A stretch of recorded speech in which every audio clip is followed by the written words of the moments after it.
10, 9, 8, 7, 6, 5, 4, 3, 2, 1, 0.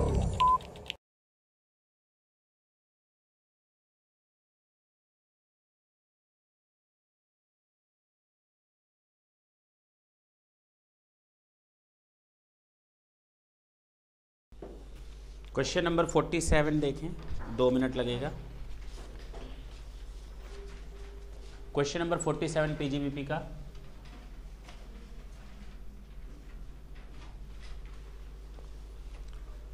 A car purchased by S on 10th of August 2010। एक car purchase की है ए ने, एस ने 3,25,000 रुपए, और इसका ये पर्सनल यूज करता था, और अब उसको वो बिजनेस में ला रहा है। बोलो ना। 1 दिसंबर 2015 को, और उसकी फेयर मार्केट वैल्यू थी 1,50,000। Compute the actual cost assuming the depreciation rate is 15%। बताओ क्या करेंगे, बताओ क्या करेंगे, बोलो। नहीं बताओगे? 3,25 कि ये मानते हुए चलेंगे कि शुरू से ये कार हमारे बिजनेस में यूज हो रही थी, और उस पर नोशनल डेप्रिसिएशन निकालते हुए जो आज की डेट में वैल्यू आएगी वो हमारी डब्ल्यूडीवी होगी या एक्चुअल कॉस्ट होगी। क्या ये है? वो केवल बिल्डिंग के लिए है। Explanation 5 to section 43(1) applies only in case of building. तो इसका मतलब एक्चुअल कॉस्ट में ये चीज कहीं डिफाइंड नहीं है, हाँ या ना? तो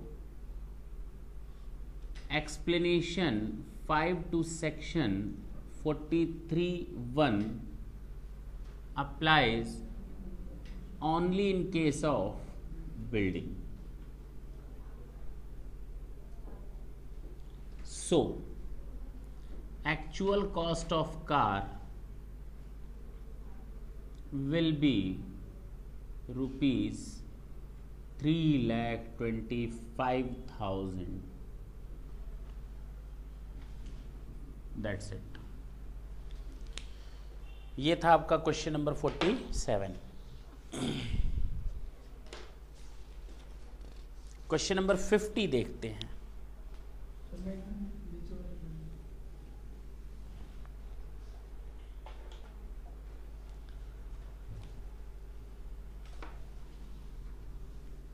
question number 50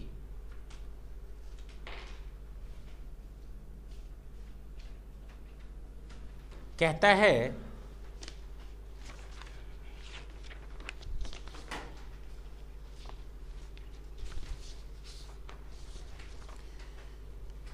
Honest industry furnishes you the following details pertaining to the financial year 2015-16। 3 चीजें हैं, plant and machinery, building and intangible asset, और उसमें शामिल है केवल पेटेंट। रेट ऑफ डेप्रिसिएशन दिया हुआ है, ओपनिंग बैलेंस दिया हुआ है 14, 15, 25 एंड 15 lakhs। एक्वायर्ड बिफोर 30 सितंबर, यानी 180 दिन या उससे अधिक एसेट यूज हुई है ना, 12 लाख और 5 लाख का। और एक्वायर्ड आफ्टर 1 दिसंबर, यानी 180 डेज से कम एसेट यूज हुई है, 4 lakh and 18 lakh. And transferred in March 2016 one of the patent held for past 2 years 3 lakhs। यानी उसके बावजूद कुछ ना कुछ पेटेंट बचा हुआ है। क्वेश्चन को देखने से तो ये लग रहा है, क्योंकि ओपनिंग बैलेंस दिया है, एक्वायर्ड दिया है, दो पेटेंट का, हाँ या ना? अच्छा, अब machinery acquired in July 2015, original cost 1,50,000 was destroyed by fire and the SSC received compensation of rupees 50,000 from the insurance company. Newly acquired building given above includes value of land of rupees 3 lakh. Calculate the eligible depreciation claim for the assessment year. Note, ignore additional or accelerated depreciation. तो calculation of depreciation.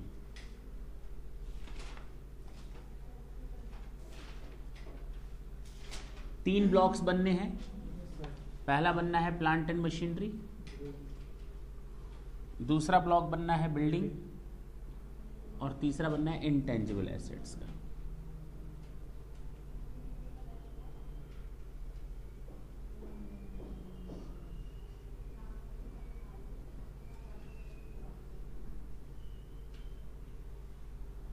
Opening WDV 14,50,000, 25 lakhs and 15 lakhs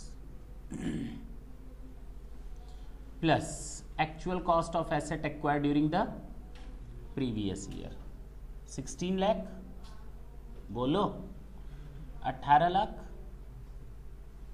और 5 लाख। सही है? गलत है। 3 लाख रुपए की तो building शामिल है, लैंड शामिल है, सॉरी।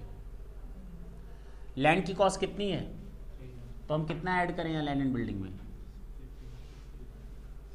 क्लियर है? इकट्ठी शो करना सही है सर? हाँ हाँ बिल्कुल सही है, इसमें क्या दिक्कत है। माइनस मनी पेबल, किसको सेल किया है हमने? केवल लास्ट वाले को 3 लाख रुपए में।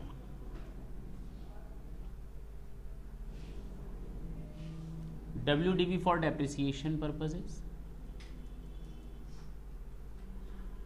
कितना आ गया?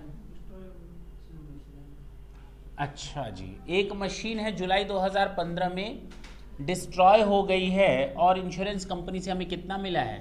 बच्चे ने कहा सर ये मनी पेबल में आएगा। बिल्कुल सही है, money payable in respect of asset sold, transferred, discarded, damage, demolished, any case, और उसके अगेंस्ट अगर हमको कुछ पैसा मिलता है तो। हाँ या ना?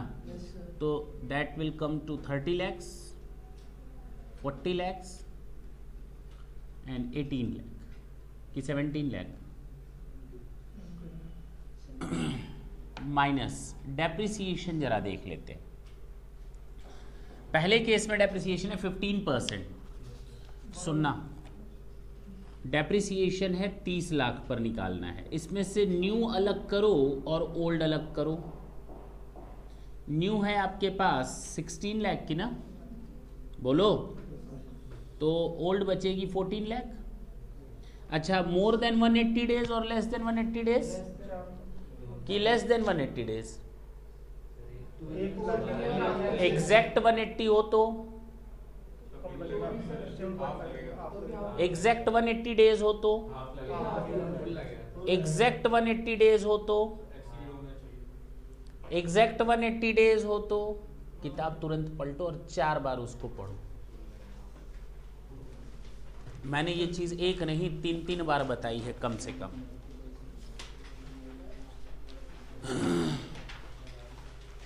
सेक्शन 32 निकालो।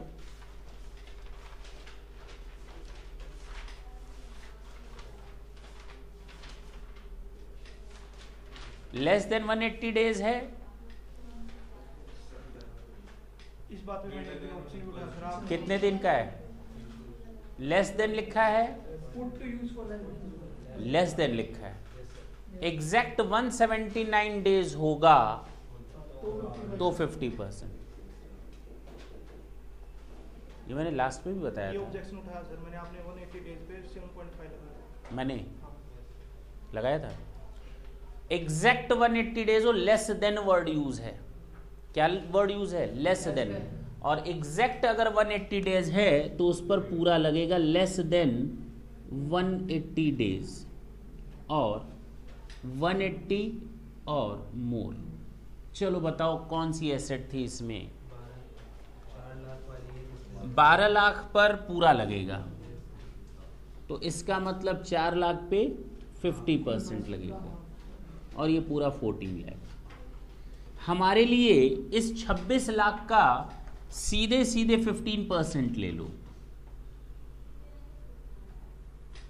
और इस 4 लाख का सीधे सीधे 7.5% ले लो। 30,000 ना? हाँ, 3 लाख। टोटल डेप्रिसिएशन आ जाएगा 4 लाख 20,000, हाँ या ना? अच्छा जी, अब बात करेंगे 40 लाख पर।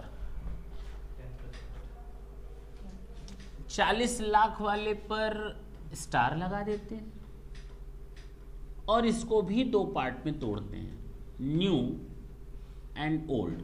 न्यू है 15 लाख का, ओल्ड है 25 लाख का, लेस देन 180 है ना? अच्छा जी, तो इस पर डेप्रिसिएशन रेट दिया हुआ है 10%, तो 5% हो जाएगा और इस पर हो जाएगा पूरा पूरा 10%, 75,000 और 2.5 लाख, तो 3,25,000, हाँ या ना? लास्ट केस 5 लाख बिफोर में है तो पूरा पूरा 17 लाख पर नॉर्मल ले लो, 25%, 17 लाख का 4.25, बताओ क्लोजिंग WDV कितना आ गया? 25,80,000, 36,75,000 और 12,75,000। पक्का? नोट कर लो, थोड़ी स्पीड ले आएंगे।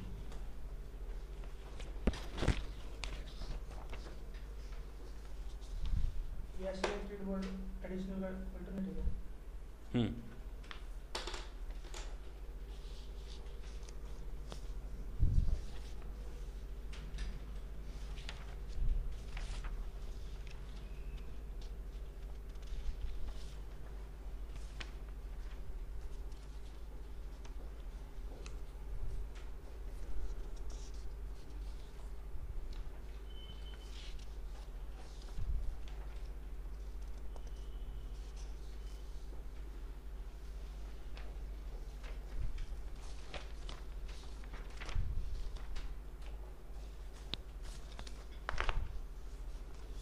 हटा सकते हैं?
चले,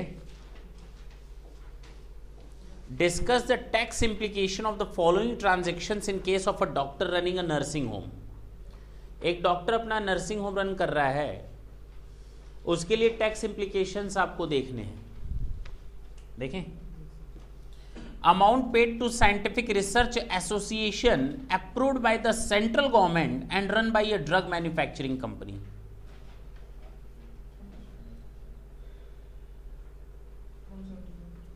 कितना परसेंटेज है? अप्रूव्ड बाय सेंट्रल गवर्नमेंट है तो 175, अप्रूव्ड बाय प्रेस्क्राइब्ड अथॉरिटी होता 200%।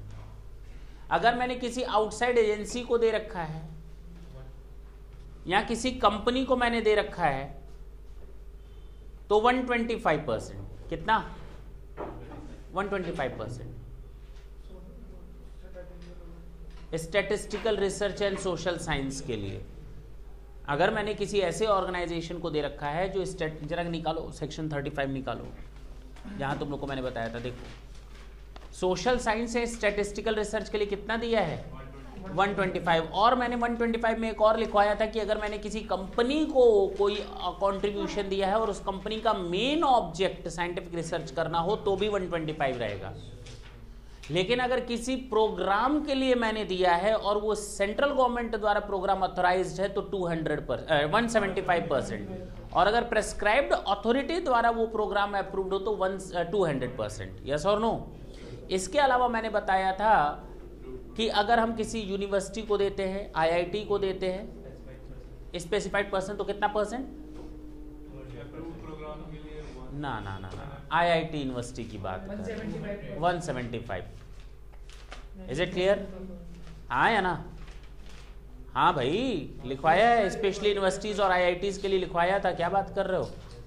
और मैंने यूनिवर्सिटी IIT सब में लिखवाया था। यूनिवर्सिटी IIT अगर स्टैटिस्टिकल साइंस या सोशल रिसर्च के लिए तो 125%, अप्रूव्ड प्रोग्राम के लिए प्रेस्क्राइब्ड बाय सेंट्रल गवर्नमेंट तो 175, प्रेस्क्राइब्ड अथॉरिटी 200। हाँ या ना? और अगर नॉर्मल है तो भी 175 other than social science and statistical research. इसके अलावा मैंने और कौन सा इसमें बताया था? हाँ हो गया, वो तो करवा दिया। चलो देखते हैं। Amount paid to scientific research association approved by the central government तो 175%। तो पॉइंट नंबर 1 में है contribution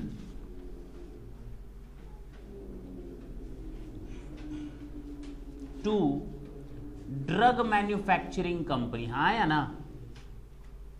approved by central government 175% of contribution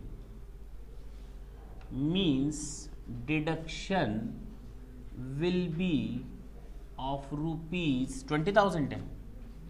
20,000 का 175% यानी 35,000। क्लियर है? पॉइंट नंबर 2 की बात करते हैं। Amount received from the employees of the nursing home जो मेरे यहां काम करते हैं, because I am a doctor, नहीं करे हाँ, as contributions towards provident fund, मैंने उनका कुछ पैसा काट लिया कि भाई तुम्हारे खाते में मैं जमा करूंगा, ये लो सैलरी, इसमें से थोड़ा हिस्सा दे दो, मैं तुम्हारे प्रोविडेंट फंड में अपना वाला जोड़ करके जमा करूंगा। कुछ कहानी याद आई होगी सेक्शन 224 की इनकम की डेफिनेशन में मैंने तुम लोग को बताया था कि जब मैं आपका पैसा काट करके अपने पास ले आता हूं, then first of all it treat it as your income and get the deduction thereof only then when you pay the same amount in the central government account within the prescribed date, due date के अंदर। और due date शायद मैंने उस समय नहीं बताई थी, नहीं मैंने उस समय ड्यू डेट नहीं बताई थी।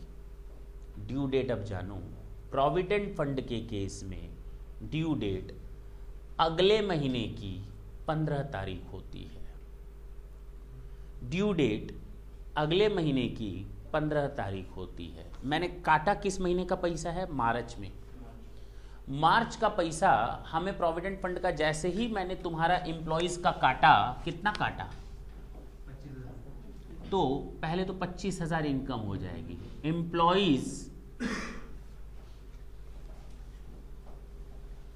चलो डिटेल में बना देते हैं। PL ऑफ नर्सिंग होम,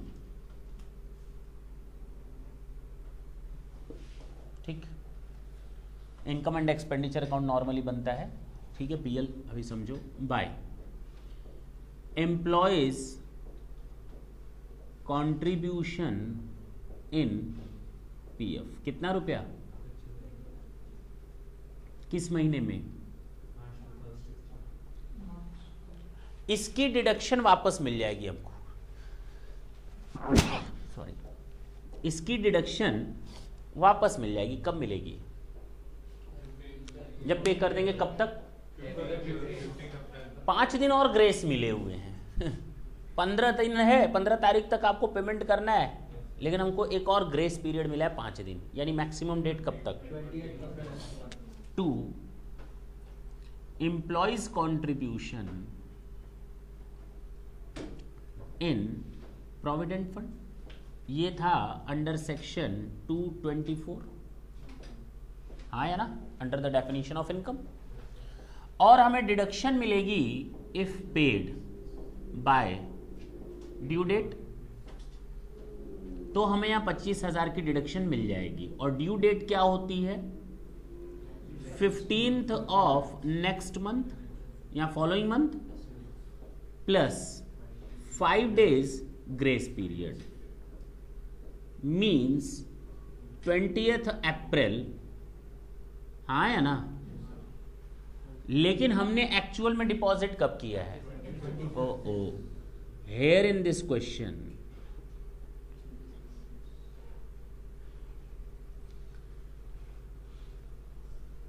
पहला, employees contribution of rupees 25,000 will be treated as income.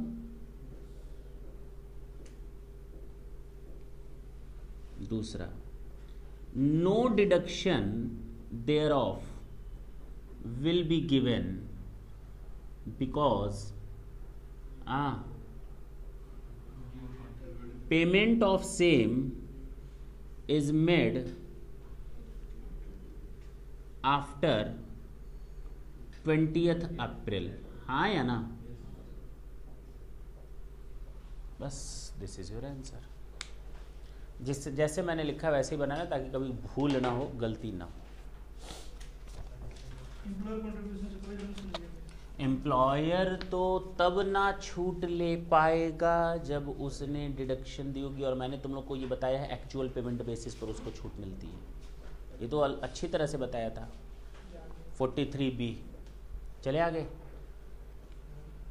थोड़ा जल्दी नोट करेंगे।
स्पीड है ही नहीं ना लिखने में, हाथ ही धीरे धीरे तुम लोग के चलते हैं। एग्जाम में 4 घंटे में पेपर ना हो, हैं? ऐसा ना बोले 5 घंटे में ना हो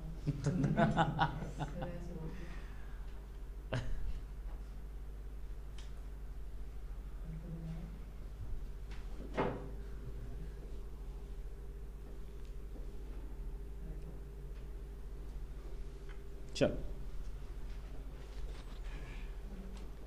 शॉर्ट हैंड सीख करके तीसरा पॉइंट देखो, repayment made in cash towards purchase of medicine repayment made in cash towards purchase of medicine. मैंने कहा था कैश का पेमेंट कभी भी 20,000 रुपये से अधिक का नहीं हो सकता। अगर आप करोगे तो अकाउंट पे ही चेक से करोगे। नॉर्मल कोर्स ऑफ बिजनेस की बात हो रही है, रेवेन्यू नेचर के एक्सपेंडिचर्स की बात हो रही है। आप मशीनरी खरीदो 10 लाख रुपए कैश दे दो, कोई दिक्कत नहीं। लेकिन यहाँ पर आप रेवेन्यू नेचर का खर्च कर रहे हो तो डिडक्शन तभी मिलेगी जब आपने कैश पेमेंट 20,000 तक का किया हो। जहाँ वो 20,000 से अधिक गया तो आपको चेक देना पड़ेगा, अकाउंट पे ही से पेमेंट करना पड़ेगा। तो यहाँ पर कैश कर दिया तो 20,000 के ऊपर वाला अमाउंट डिसअलाउड होगा या पूरा 50,000? पूरा। Entire amount of rupees 50,000 shall be disallowed।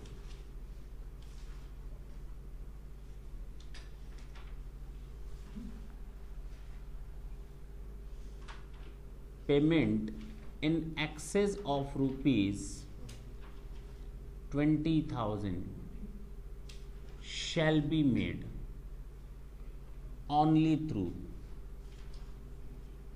Account पेई चेक, और नया नाम सुन लो, और अकाउंट पेई draft only.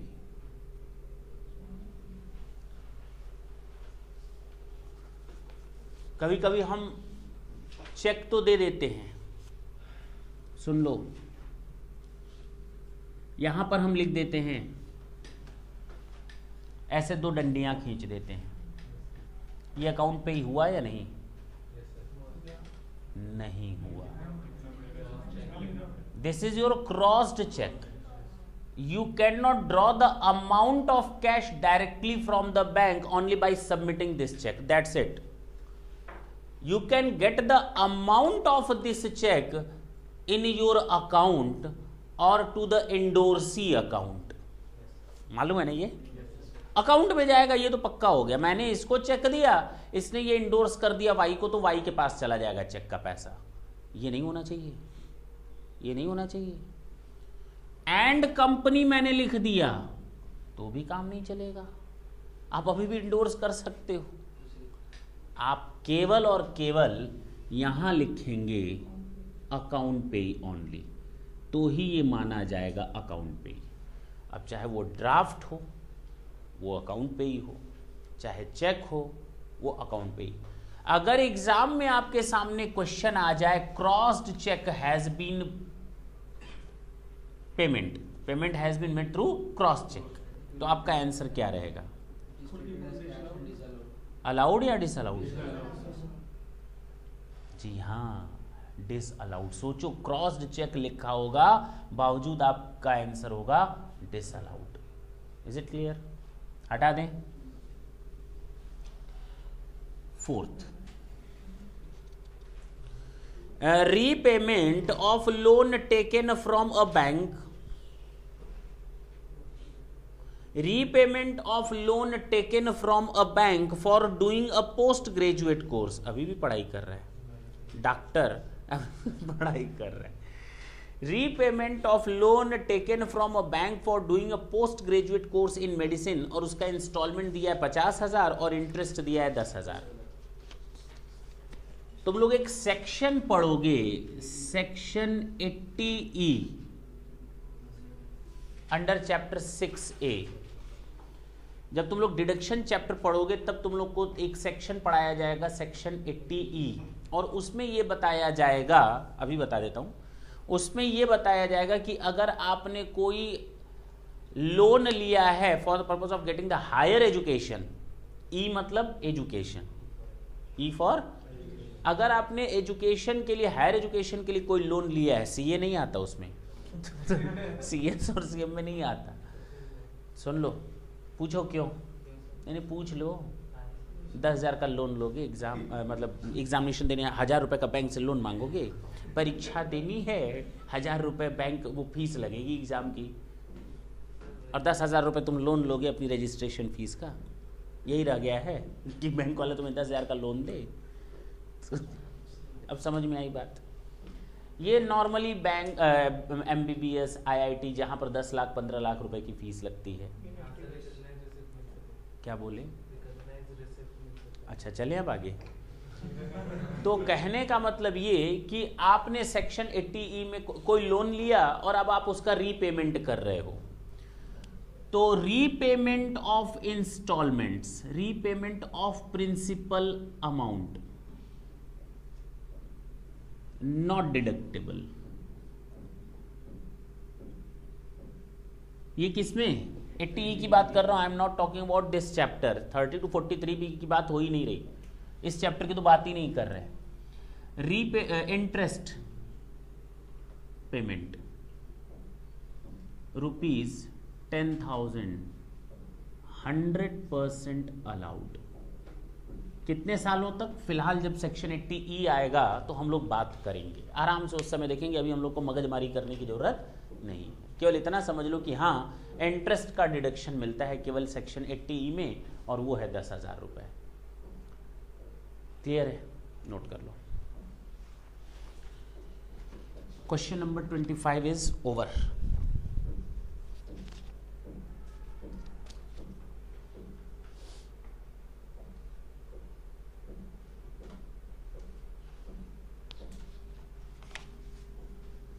will be discussed later under chapter 6A। ठीक है ना? एग्जाम में ऐसे मत लिख देना।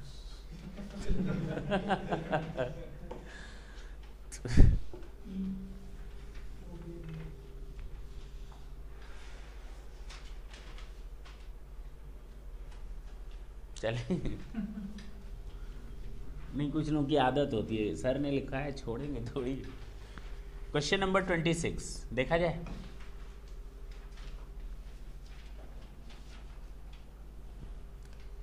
Payment of voluntary retirement is made to X as under. अच्छा जी, पेमेंट किया गया है वॉलंटरी रिटायरमेंट का। प्रीवियस ईयर 10/11 में आपने पेमेंट किया है कितना? 20 लाख। तो इसकी डिडक्शन मिलती है अंडर सेक्शन 35 दादा DDA। याद आया होगा? हाँ या ना? तो याद रखना सेक्शन 35 DDA कितने सालों तक, और पेमेंट बेसिस पर डिडक्शन मिलती है। तो जरा बताओ, इधर देखना, डिडक्शन इन प्रीवियस ईयर 10-11 में कितनी मिलेगी? 4 लाख। हाँ या ना? 11-12 में कितनी मिलेगी? सुन लो पहले। 12-13 में, 13-14 में, अरे बोलना। और इधर हमें तुम्हारे मुंह से लात सुनाई दे रहा है, लाख नहीं सुनाई दे रहा है। इधर सुनो, इधर सुनो। 11-12 की बात करते हैं। फिर से पेमेंट किया कितना लाख? तो अब 12 लाख इस साल से छूट मिलेगी 5 सालों तक, 240। नहीं समझ में आई बात? 1/5 मिलेगा डिडक्शन, और 15-16 में भी अभी बच गया एक। अच्छा जी, 12-13 में फिर पेमेंट किया, एक बार में कर देता, परेशान कर दिया है। 280 प्लस 280 प्लस 280, एक और बच गया।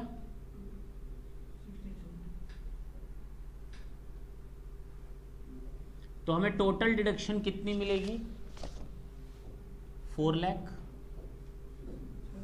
640, 9-20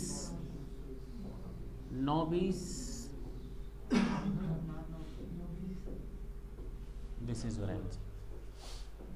क्या दिक्कत है बोलो ना? क्या एक रह गया है? 5 तो हो गए ना। 15 क्या दिक्कत है, प्रॉब्लम क्या है? इसको जोड़ो तो देखो 46,40,000 आ रहा है कि नहीं, जोड़ ही लो। 46 लाख आ रहा है कि नहीं, जोड़ ही लो। जोड़ मत, जोड़ ही लो। जल्दी जोड़ो। यहाँ पे तो ये बोलो ना, ठीक है ना।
क्वेश्चन है इतने के एंगल कितने मार्क्स तक के एंगल जो आप करवा रहे हो 8 4 16 तो इससे ऊपर खाली है 20 आता है पीजीपी होगी ना कम से कम। थ्योरी में आती तो हमारे में वेल चल गया तो उसके अंदर किसकी वेटेज एक्सटेंड पीजीपी सब मिला सैलरी और इसका नहीं आता नॉर्मल आता है। 4 नंबर फिलहाल चले क्वेश्चन नंबर 27 देखेंगे।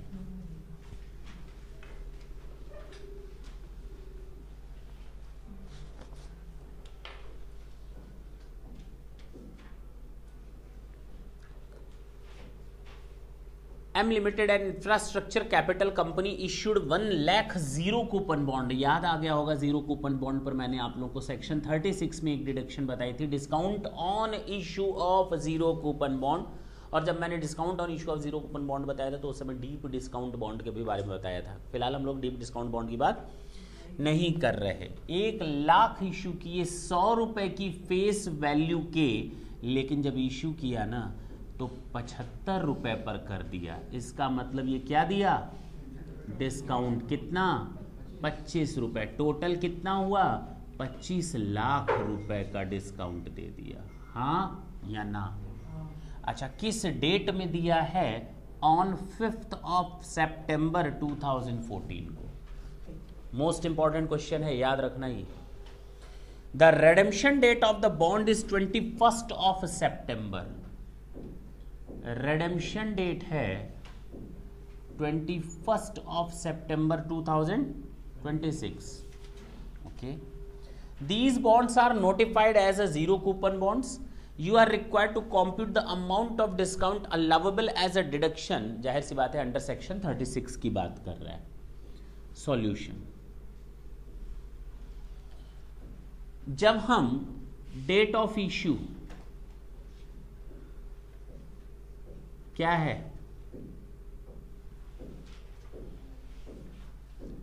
will be considered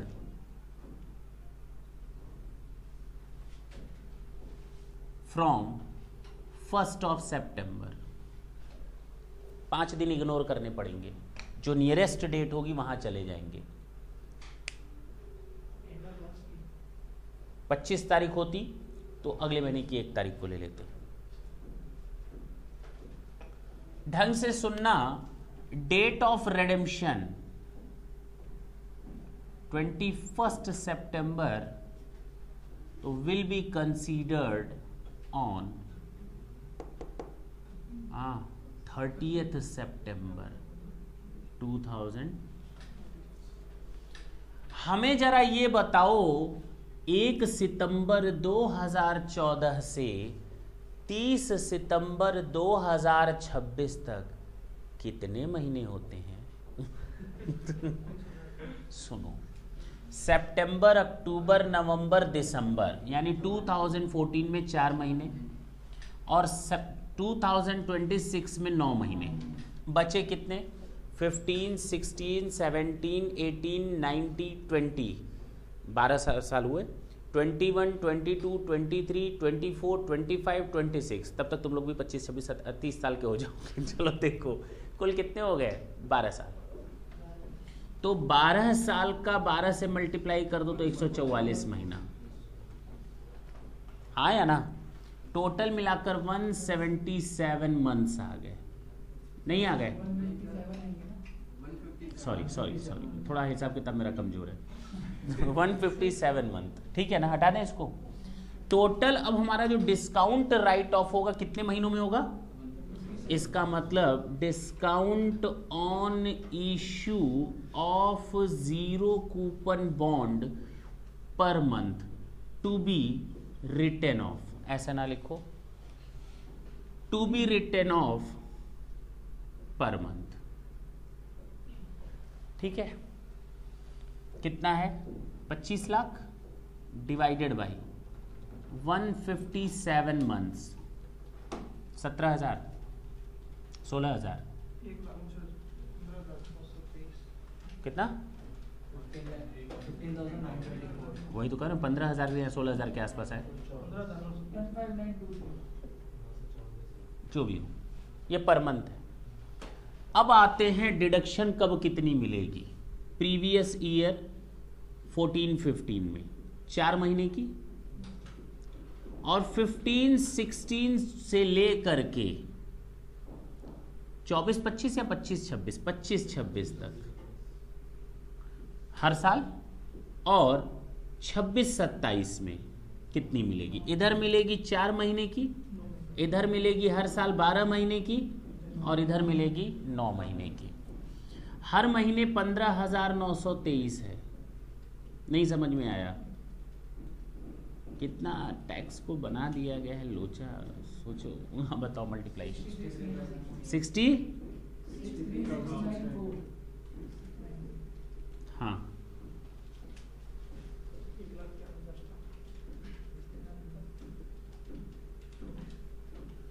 1,00,000,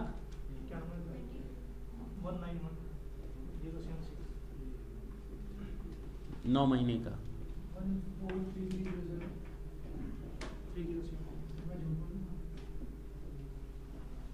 आ गया आंसर? बताइए।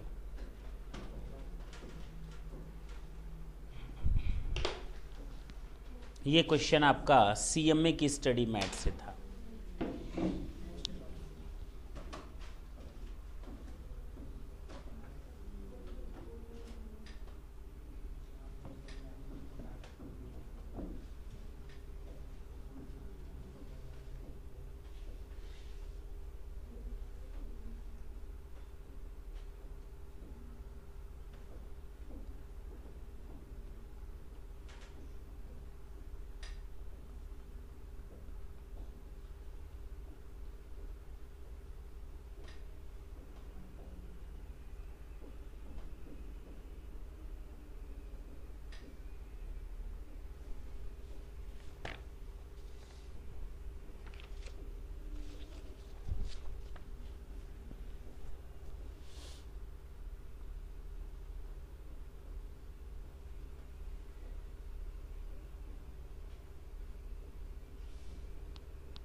यहाँ एक वर्ड जोड़ देना, पर एनम।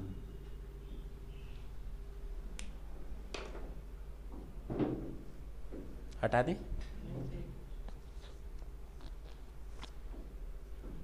थोड़ा स्पीड लाओ, क्वेश्चन बहुत है बाबू।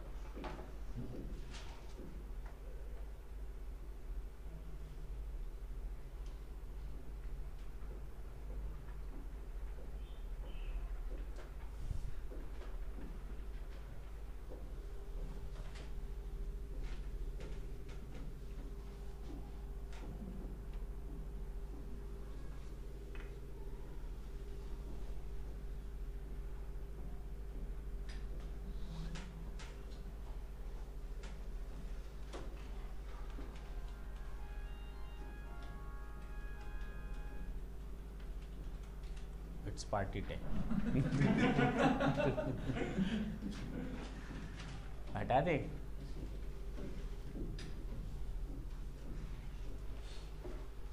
Question number 24।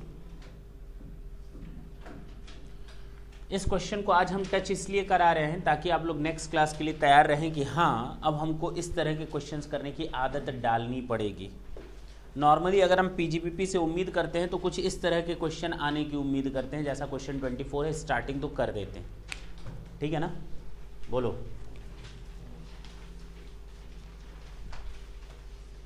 पेज नंबर 4, 5 इतने ना पलटो, पेज नंबर 4, 5 को सामने रख लो।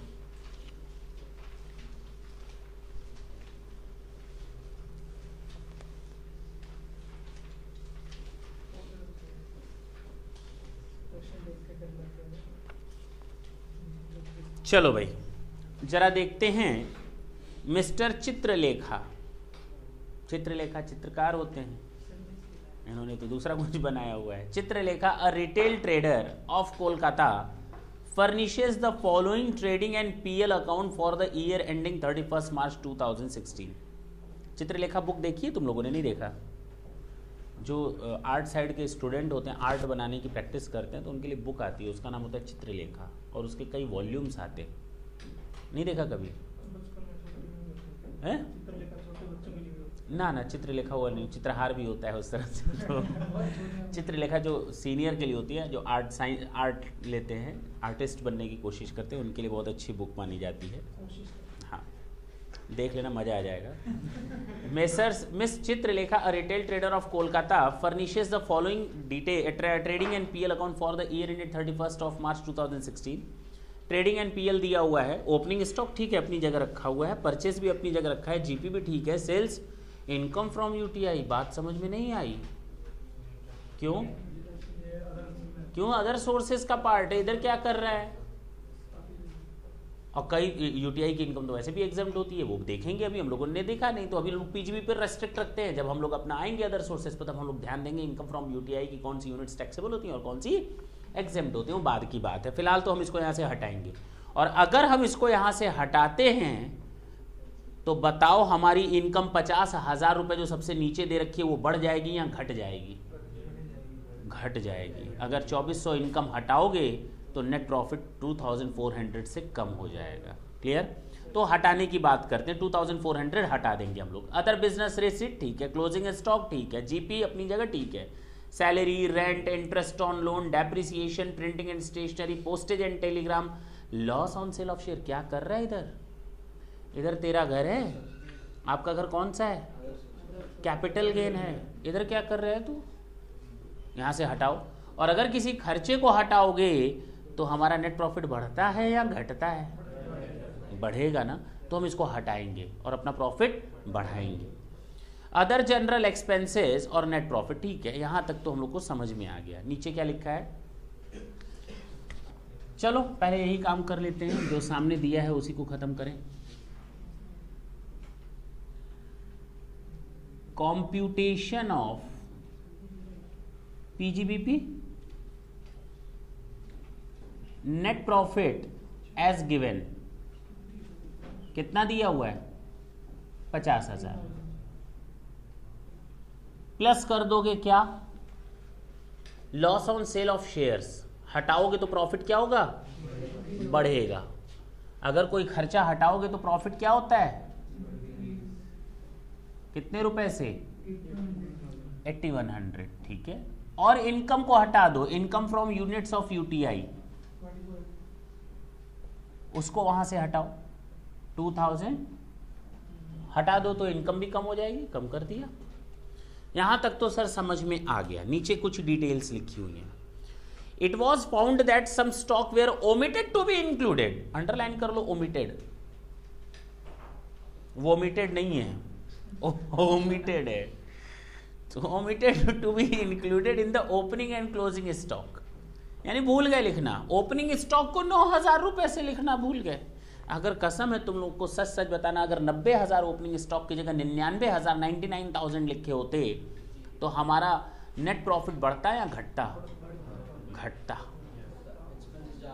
एक्सपेंसेस ज्यादा हो गए, डेबिट साइड आप बढ़ा रहे हो तो प्रॉफिट क्या होगा, कम होगा। तो अब आपको वो 9,000 शामिल करना है। अगर 9,000 आपने ओपनिंग स्टॉक को सही करने में लिख दिया तो आपका प्रॉफिट कम होगा। Minus under valuation of opening stock कितने रुपए से, माइनस कर दिया। क्लोजिंग स्टॉक को 16,000 से बढ़ाना है, 18,000 से। अगर क्लोजिंग स्टॉक आप 18,000 से बढ़ाओगे तो नेट प्रॉफिट बढ़ेगा क्योंकि इनकम साइड बढ़ा रहे हो आप। तो plus under valuation of closing stock 18,000। आगे सैलरी में 10,000 पे किया है भाई को। कौन सा भाई, रिलेटिव, नहीं तो वो वाला भाई ना आ जाए। Which is unreasonable to the extent of 2,000। 2,000 unreasonable है और तुम लोग को मैंने बताया था असेसिंग ऑफिसर के पास पावर है कि वो अनरीजनेबल या नॉन जेन्युइन अमाउंट को डिसअलाउड कर सकता है। तो 2,000 उसको डिसअलाउड करना है। अगर खर्चा आप 2,000 रुपए से हटाओगे तो प्रॉफिट बढ़ जाएगा। तो unreasonable salary to brother, specified persons के साथ जब आपको ट्रांजैक्शन करते हैं और अनरीजनेबल होता है तो उससे हटाया जा सकता है असेसिंग ऑफिसर चाहे तो। क्लियर है, पक्की बात है। The whole amount of printing and stationery was paid in cash. 23,000 पूरा कैश में दिया, पूरा इंटायर अमाउंट डिसअलाउड हो जाएगा। प्रिंटिंग एंड स्टेशनरी, अगर खर्चा आप हटाओगे तो इनकम बढ़ेगी। बोलते क्यों नहीं, 23,200। The depreciation provided in the PL account rupees 1,05,000। ऊपर क्या 1,05,000 है, हाँ डेप्रिसिएशन में 1,05,000 है। कैसे आया है उसके लिए बोल रहा है कि हमने ऐसे किया था, ओपनिंग WDV लिख दी थी 4,20,000 की। बोलते क्यों नहीं, ओपनिंग WDV थी और उसके बाद हम क्या बताएं, एक नई एसेट जोड़ी हमने कितने रुपए की। तो एक्चुअल कॉस्ट किस डेट में, 1 जुलाई 2015, 70,000 रुपए की एसेट जोड़ दी। और अब हम आगे क्या बताएं आपको, हमने एक मशीन बेच भी दी, बता भी रहा है मनी पेबल कितने का, 50,000 रुपए का। 2 ओल्ड प्लांट्स, एक या दो, उससे हम क्या लेना देना, 50,000 में बेच दी। ठीक, तो बचा कितना मेरे पास, हाँ 440। तो ये हो गया हमारा WDV फॉर डेप्रिसिएशन पर्पसेस। बोलो ना, तो डेप्रिसिएशन रेट कितना है, दिमाग से निकाल दो। 15% से अधिक कैसे हो सकता है टैक्स में। ये अकाउंट का 25% है, अकाउंट का डेप्रिसिएशन नहीं लगता। नहीं समझे, अच्छा समझ गए। तो हम लोग 15% चार्ज करेंगे। कहाँ लिखा है, for the tax purposes it is 25%। ये तो कहा है ऊपर जा रहा है, the depreciation provided in PL account was based on the following information. Was based on, it means might be the things given or the assumed was not right। Basis हमको बता रहा है केवल। तो डेप्रिसिएशन रेट हो जाएगा 15%, 66,000। तो closing WDV हो जाएगी 3,74,000। देख लेना, हाँ या ना। तो डेप्रिसिएशन सुनो, तो सबसे पहले वो वाला डेप्रिसिएशन हटाओ, as per books of account हटा दो उसको, वो तो फालतू की चीज है। 1,05,000 हटा दिया। जब उसको हटाओगे तो इनकम बढ़ जाएगी और जितना डेप्रिसिएशन आना चाहिए as per income tax act वो लेस कर दो, या तो नेट ले लो, तुम लोग की मर्जी, तुम लोग की मर्जी। जितना माइनस होना चाहिए बात नहीं, उतना मैंने डिडक्ट कर दिया। क्लियर है। क्लियर है? Rent and rates includes sales tax liability 3400 paid किया है 7 अप्रैल को। रेंट एंड रेट्स में सेल्स टैक्स लाइबिलिटी है 3400, तो ठीक है। क्या ये प्रीवियस ईयर में पेमेंट हुआ है? क्योंकि हम लोगों ने बात की थी 43B में एक्चुअल पेमेंट बेसिस पर, कुछ खर्चे हमारे एक्चुअल पेमेंट बेसिस पर अलाउड होते हैं। तो क्या ये 3400 अप्रैल में पेमेंट है, क्या ड्यूरिंग द प्रीवियस ईयर मान लिया जाए? हाँ, मैंने बताया था इनकम टैक्स कौन होता है, अड़ंगा डालने वाला दूसरे एक्ट में। अगर सेल्स टैक्स का कानून है तो सेल टैक्स के कानून को सेल टैक्स से निपटाओ। तो कहा गया इफ बिफोर और till the date of filing of return of income the amount has been submitted it will be presumed the amount has been deposited in the same previous year. बताया था, याद आया? नहीं याद आया? पक्का? 43B देखना हो तो एक बार देख लो। उसमें मैंने बताया था, सारे तुम लोगों ने सेक्शन 36 में जो पढ़े थे, बोनस और commission, provident fund, recognised statutory welfare fund, gratuity fund, superannuation fund, interest on loan, ये सब हम लोगों ने सेक्शन 36 में पढ़ा था। उसके अलावा मैंने और जोड़ दिया था टैक्स, ड्यूटी, सेस और फीस, यानी इनडायरेक्ट टैक्सेस। याद आया? और मैंने कहा था अगर ये रिटर्न की डेट तक भी पेमेंट हो जाते हैं तो भी मान लिया जाएगा कि during the same previous year पे किया गया है। वही तो बताएं, इनडायरेक्ट टैक्सेस, वही तो बात कर रहे हैं। ठीक है ना? तो ये मान लिया जाएगा, ओके है। 3400 अगर हमने अप्रैल में पेमेंट कर दिया, मार्च के बाद भले अप्रैल, लेकिन रिटर्न की डेट के पहले, दैट इज ओके। रिटर्न की डेट तो मेरी अगस्त सितंबर में आएगी ना। चलो, अदर बिजनेस रिसीट इंक्लूड, बात नहीं, other business receipt include 2200 as refund of sale tax. ठीक है, जैसे डिडक्शन मिलती है, अगर कोई रिफंड आता है तो वैसे टैक्स भी लग जाता है। भाई जब खर्चा हो रहा है तो डिडक्शन मिल रही है, तो जब वापस मिलेगा तो टैक्स लग जाएगा, तो ये भी फालतू की चीज है। Other general expenses include 2000 paid to as a donation to public charitable trust. Donation की बात जब भी करना ना तो सेक्शन 80G में करना, अदरवाइज हम तुमसे बात नहीं करेंगे। बाकी किसी चैप्टर में डिडक्शन इससे रिलेटेड हम बात नहीं करेंगे। डोनेशन से रिलेटेड जब भी बात होगी 80G में होगी। हमने भिखारी को 100 रुपए दिया, किस सेक्शन में बात करोगे? 80G। वो रसीद देता है तुमको वो नहीं होने वाला। अगर मैंने किसी पुअर बच्चे की मदद की, फ्री में पढ़ाया,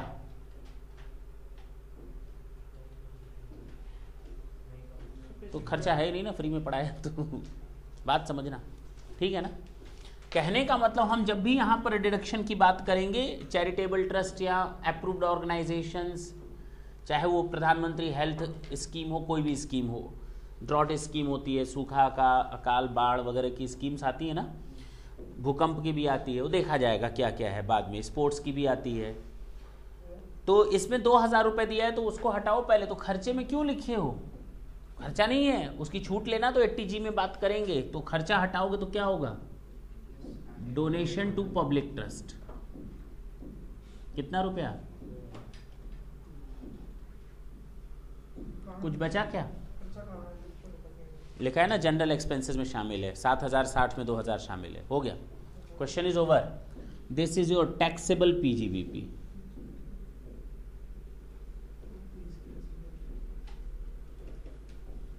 ऐड करके बताओ।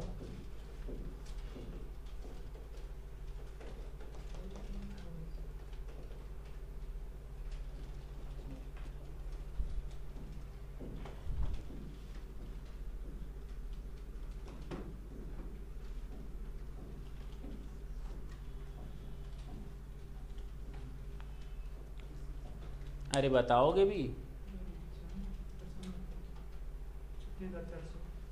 कितना? मैच कर लेंगे, इतना आ रहा है। आ रहा है? Question number 24 is over.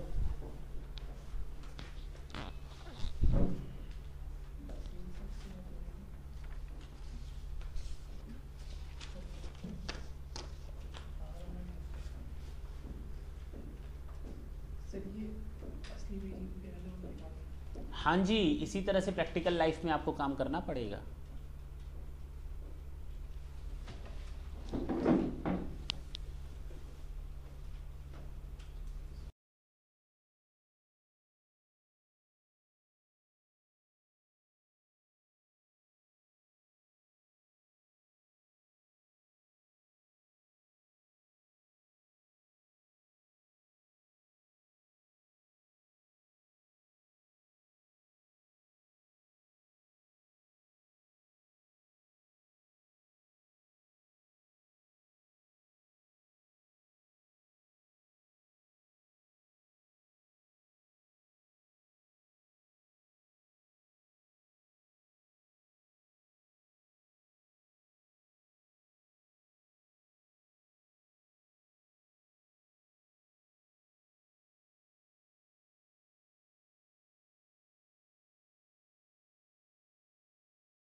हाँ तो रखेंगे, डांस वांस उसके बाद होगा।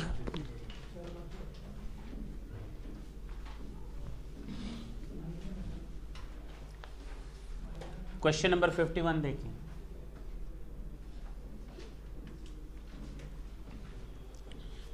Mr. Praveen Kumar has furnished the following details relating to payment made towards scientific research। तो फिर से सेक्शन 35 की बात कर रहा है।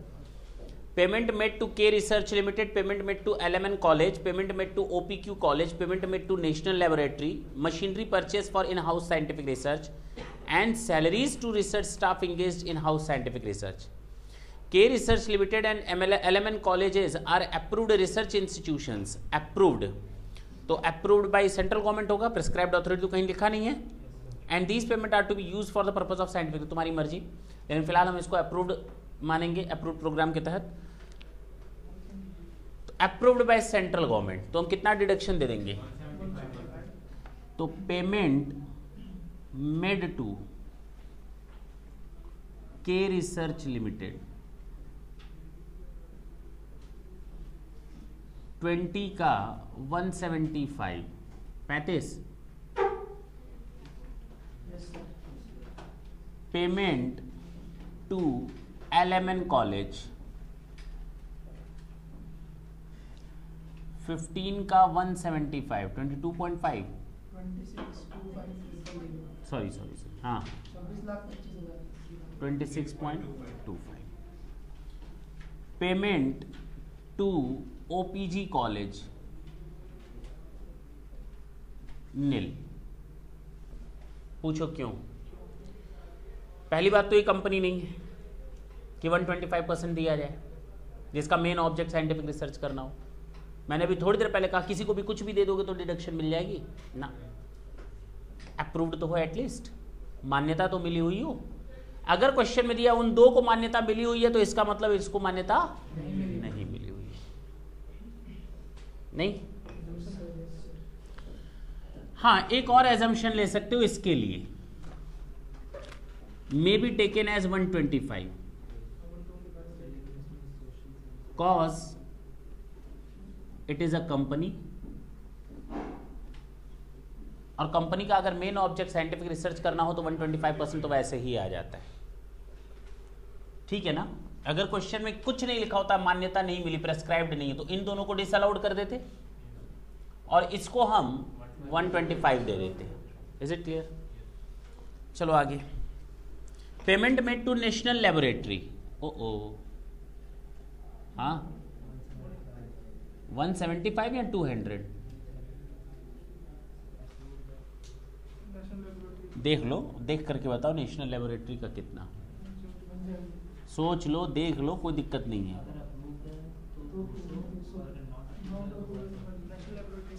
नेशनल लेबोरेटरी के लिए बारे क्या दिया हुआ है? 200%। कितना कितना? जी हाँ, ठीक। Machinery payment for in house research machine के लिए, तो हमने बताया था इन हाउस रिसर्च में लैंड एंड बिल्डिंग अलाउड नहीं होता, लेकिन बिल्डिंग को आप नॉर्मल 100% का डिडक्शन दे सकते हो, ये बताया था। लेकिन हाँ, इन हाउस रिसर्च अगर कोई कंपनी कर रही है, कितना परसेंट छूट दोगे? 0। कंपनी है, जरा देखो, कंपनी है, ऊपर क्या लिखा है? मिस्टर प्रवीण कुमार। तो mister Praveen Kumar can not be a company जिसको इन हाउस रिसर्च का डिडक्शन दिया जाए, लेकिन नॉर्मली 100% तो देंगे ना, 25 का, हाँ या ना। कैपिटल या रेवेन्यू, कोई भी एसएससी हो अगर खर्च करेगा तो उसको 100% डिडक्शन मिलता है नॉर्मल। तो